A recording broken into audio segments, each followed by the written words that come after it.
با سلام، توی این ویدیو تصمیم داریم تعویض رم دستگاه HP پروبوک 645 جیوان را آموزش بدیم.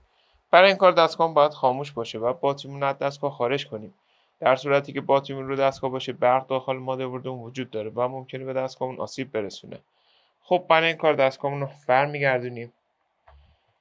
ابتدا باتری رو از دستگاه خارج میکنیم به این صورت.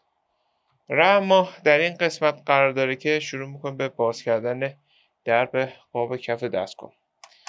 خب رم این مدل دستگاه رو که داریم باز میکنیم رم DDR3 PC3L هستش که در پایین ویدیو هم نحوه خرید این کالا رو توضیح دادیم. خب بعد باز کردن درب قاب کف دستگاه با فشار دست زبونهای رم رو آزاد میکنیم و رم رو از دستگاه خارج میکنیم. برای جا زدن دوباره رم اونو داخل شیار قرار میدیم و اونو به سمت پایین فشار میدیم. به این صورت ما الان میتونیم رم جدیدمون رو جایگزین کنیم. حالا برای آشنایی با نحوه خرید این کالا به ادامه ویدیومون توجه کنید.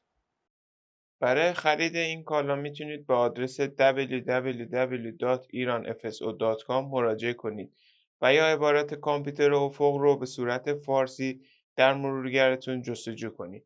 بعد این کالا رو خریداری کنید.